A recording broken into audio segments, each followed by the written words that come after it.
ప్రసన్నక్క గారికి,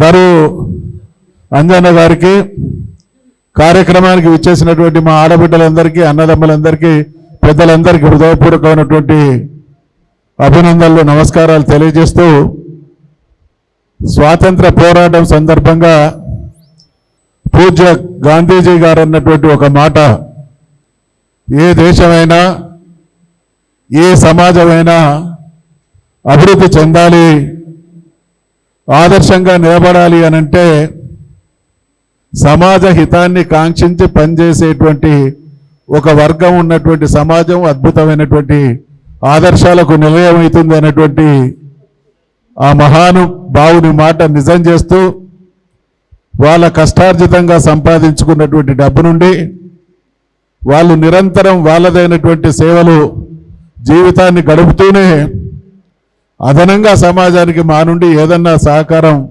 అందించబడాలనేటువంటి తపనతో అనేక మంది ఔత్సాహికులైనటువంటి మా ఆడబిడ్డలు, అన్నదమ్ములు నింగి నేల మేం సైతం అనేటువంటి సంస్థను స్థాపించి అద్భుతమైనటువంటి సేవ చేస్తున్నటువంటి సందర్భంగా ప్రతి సందర్భంలోనూ నాకు అవకాశం ఇచ్చి నన్ను ఆహ్వానిస్తున్నటువంటి సంఘ ప్రతినిధులకు, కార్యక్రమానికి విచ్చేసినటువంటి ప్రతి ఒక్కరికి పేరు పేరున హృదయపూర్వకమైనటువంటి అభినందనలు, ధన్యవాదాలు మరొక్కసారి తెలియజేసుకుంటా ఉన్నాం. ఇక దరు అంజన్న గారికి ఈరోజు స్వర్గీయ శ్రీకాంతాచారి గారి స్మారక పురస్కారాన్ని ఇవ్వడం, అంజన్న గారి గురించి మీ అందరికి కూడా తెలుసు.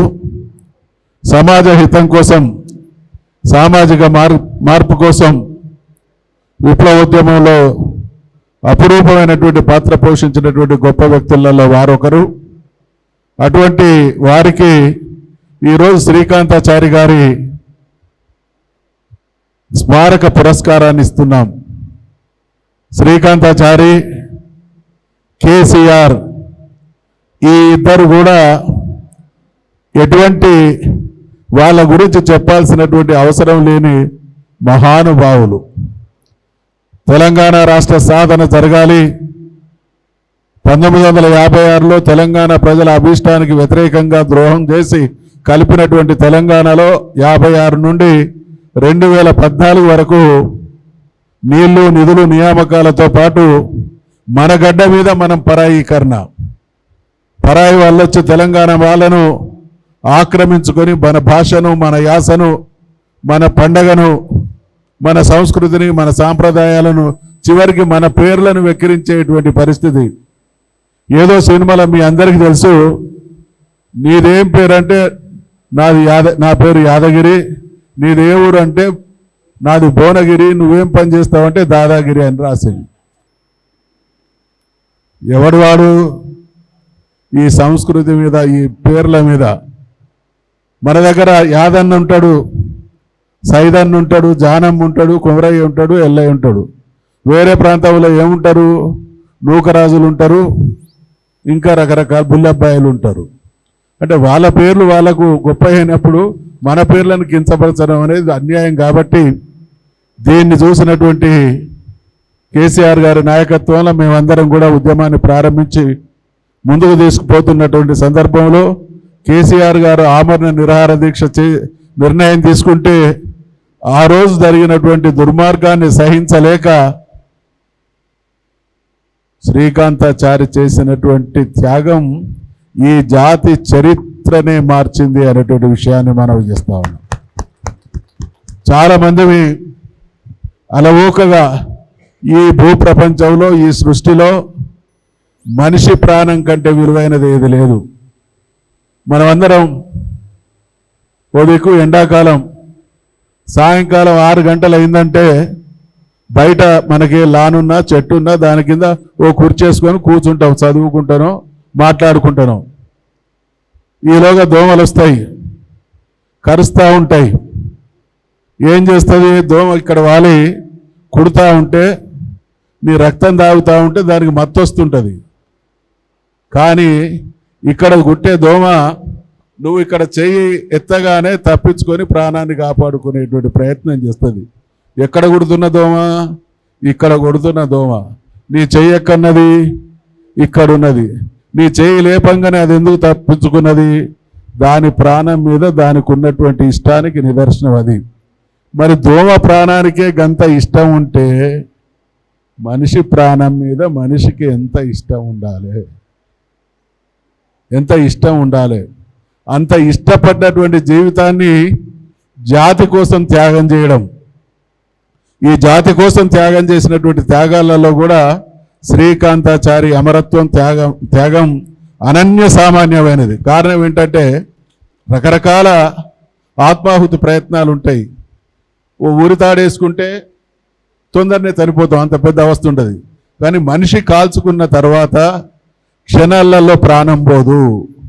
ఆ మనిషి 2-3 రోజులు నరక యాతన అనుభవించి చివరికి ప్రాణం పోతుంది. అంటే తెలంగాణ జాతి నేను పడేటువంటి క్షోభ కన్నా, నేను పడేటువంటి ఆవేదన కన్నా, నేను పడేటువంటి బాధ కన్నా 60 సంవత్సరాలు చాలా ఘోరమైనటువంటి బాధ పడుతున్నది. ఈ తెలంగాణ ప్రజలు పడుతున్నటువంటి బాధలోని తీవ్రత తెలంగాణ వ్యతిరేక శక్తులకు ఢిల్లీకి చెప్పబడాలి అనేటువంటి ఆలోచనతో మహాత్యాగం చేసినటువంటి అమరుడు శ్రీకాంతాచారి గారు. శ్రీకాంతాచారి గారి గురించి ఎవరం ఎంత మాట్లాడినా తక్కువే. తెలిసి కావాలని తన ప్రాణాన్ని తీసుకునేటువంటి ప్రయత్నం సృష్టిలో ఏ జీవి చేయదు.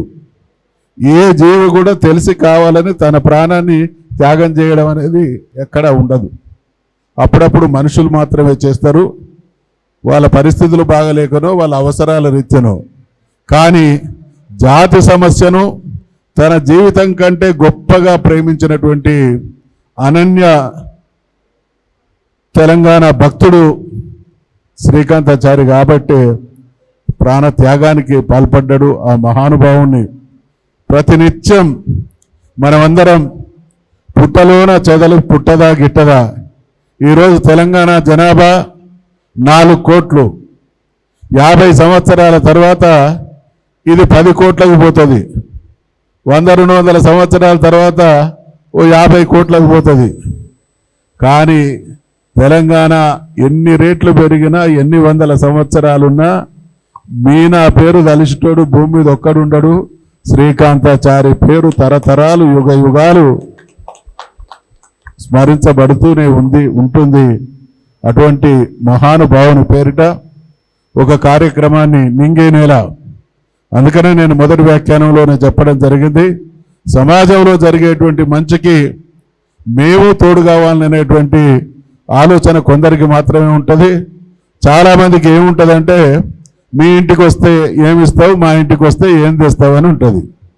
మనమందరం గాకోవకు చెందితే వీళ్ళు మాత్రం మీరు మా ఇంటికి వచ్చినా మేమే ఇస్తాం, మేము మీ ఇంటికి వచ్చినా ఏదైనా పట్టుకొచ్చి ఇస్తాం అనేటువంటి గొప్ప మనసున్నటువంటి నింగి నేల కుటుంబాన్ని, మేము సైతం కుటుంబాన్ని మరొకసారి హృదయపూర్వకంగా అభినందిస్తూ వారికి ధన్యవాదాలు తెలియజేస్తూ, ఈ సమయాభావం ఇప్పుడు నా మనసు ఉండాలని ఉన్నది.